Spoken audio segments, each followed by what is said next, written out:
त पनि हनुमानजीको मूर्ति र शंकर भगवानको पनि मूर्ति रहेको छ। अनि ठाउँ नजाने प्लानिङ क्यान्सल गरौँ भइरहेको थियो। यो देखेर यस्तो दामी ठाउँ कि म भन्न सक्दिनँ गाइज। अर्घाखाँचीमा यस्तो दामी पनि ठाउँ छ भनेर। अर्घाखाँचीको एउटा यो मात्र ठाउँ यस्तो दामी लाग्यो कि म यहीँ बसौँ भइरहेको पहाड।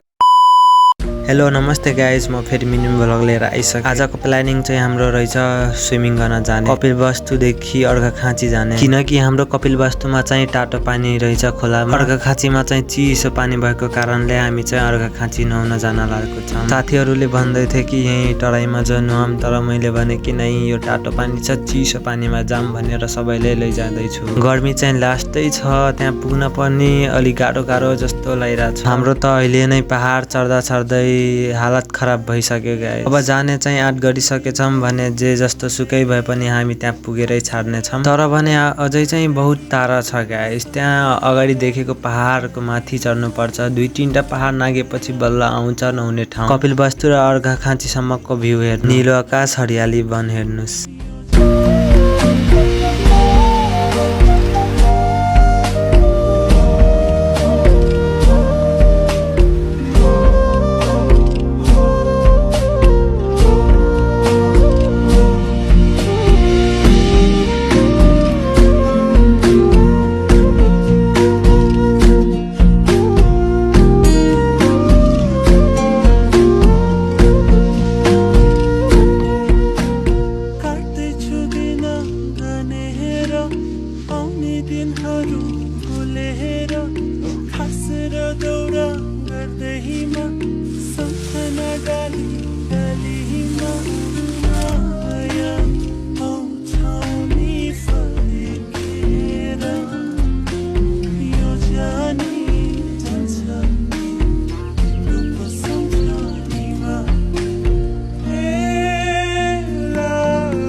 अर्घाखाँची भित्र प्रवेश गरिसके। खोला मनाउन जान लागेको तर पसिनाले नुहाइसके। हालत भने यस्तो खराब भइसक्यो कि के भनौँ गाइस। साथीहरूले मनमनैमा मलाई गाली गर्दै होला। अब हामी तराईको मान्छे पढ्यौँ, पहाड चढ्न त गाह्रै हुन्छ, तर पहाडको मान्छेहरू कसरी यस्तो उकालो चढ्ने रहेछन्। हाम्रो भने यो उकालो देखेरै हातमा मुटु आउला जस्तो भइरहेछ। सब साथीहरू चाहिँ हप्याक भइसके चढ्दा यो उकालो। साथीहरूको कुरा के गर्नु, आफ्नै हालत यस्तो खराब भइसक्यो उकालो चढ्दा जसरी तसरी उकालो चढेर माथि आइसक्यो। पहाड माथि चढिसकेपछि यहाँ हामी चाहिँ एउटा मन्दिर भेट्यौँ, दर्शन गऱ्यौँ, एकछिन बस्यौँ। माथि आइसकेपछि यस्तो मजाको हावा लाग्यो अनि हामी एकछिन यहाँ बसेर तराईको मजा लिन लाग्यौँ। यहाँ रुखमाटी पोस्टरमा गुराँस जङ्गल रिसोर्ट छ 8 किलोमिटर अगाडि। यो अर्घाखाँचीको डोटे भन्ने ठाउँमा छ 8 किलोमिटर अगाडि। जानु भएको छ कि नै जानु होला, एकदम राम्रो ठाउँ छ। त्यहाँ हामी गइसकेछौँ 2-3। अनि हामी चाहिँ यहाँबाट आफ्नो गाउँ हेरिरहेछौँ, तर आफ्नो गाउँ चाहिँ देखिएन, जङ्गल मात्र छ। एकछिन त हामी पहाडदेखि तराईको मजा लिँदै बसिरहेको थियौँ। त्यसपछि बेर नगरिकन हामी फेरि अगाडि तर्फतिर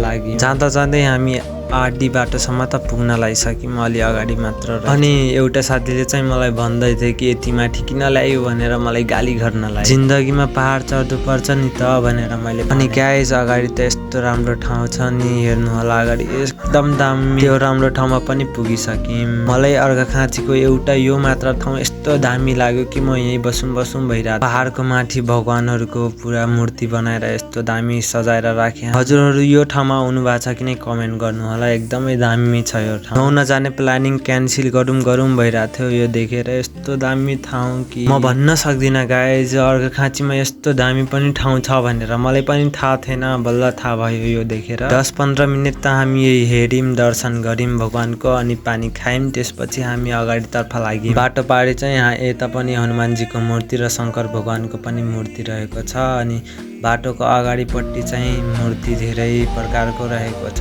के को रहेछ। यहाँ फेरि एकचोटि आउनु होला, हजुरहरू आउनु भएको छ कि नै कमेन्ट गर्नु होला। यो ठाउँ चाहिँ रहेको छ अर्घाखाँची भित्र प्रवेश गरिसकेपछि थोरै अगाडि गइसकेपछि नन्दीटोल भन्ने ठाउँ। हामी अर्घाखाँचीको नेचुरल स्विमिङ पुलमा पुग्ने लागिसक्यौँ। यहाँ चाहिँ चटपटे राम्रो र मिठो पाइन्छ, आउनु होला र यहाँको चटपटे खानु। हामी भने चटपटेहरू लिएर यहाँबाट लागिसक्यौँ। अहिले ओह्रालो भएर साइकल चाहिँ आफै घुरिरहेछ र मजा। आज हाम्रो हाम्रो स्विमिङ प्लानिङ चाहिँ बब्बाल हुनेवाला छ गाइज, हेर्नु होला थोरै अगाडि मात्र बाँकी छ। अब हामी तराईको मान्छे भएर यो पहाडको मजा लिन कति आनन्द भइरहेछ। म भने नेचुरल स्विमिङ पुल जानको लागि धेरै नै एक्साइटेड छु। कालोदेखि ओह्रालोमा आउने बेला कति आनन्द भइरहेछ, बाइक जस्तै ल्याइरह हामीलाई। फाइनली गाइज म आफ्नो BMW बाट आइसके, यही हो कन्दरे खोला। फाइनली हामी चाहिँ पुगेर आफ्नो साइकल पार्किङ गर्दैछौँ। अब जाने हो भित्र, अलि माथि जानुपर्छ। एकजना साथी चाहिँ धेरै नै एक्साइटेड भएर त्यहाँ पुगिसके अगाडि। यहाँ भने ठुलो ठुलो ढुङ्गा भएको कारणले हामी रिक्स लिन परिरह माथि जानुलाई। अब स्विमिङको लागि त जानै पर्यो, अब रिक्स लिएर पनि। यहाँ साथी त फुङ्गालिरहन, हाम फालिरहन ढुङ्गामा। हामी भने यो रिक्स लिएर भए पनि हामी चाहिँ आफ्नो नुहाउने ठाउँमा स्विमिङ पुलमा पहाडको टुप्पोमा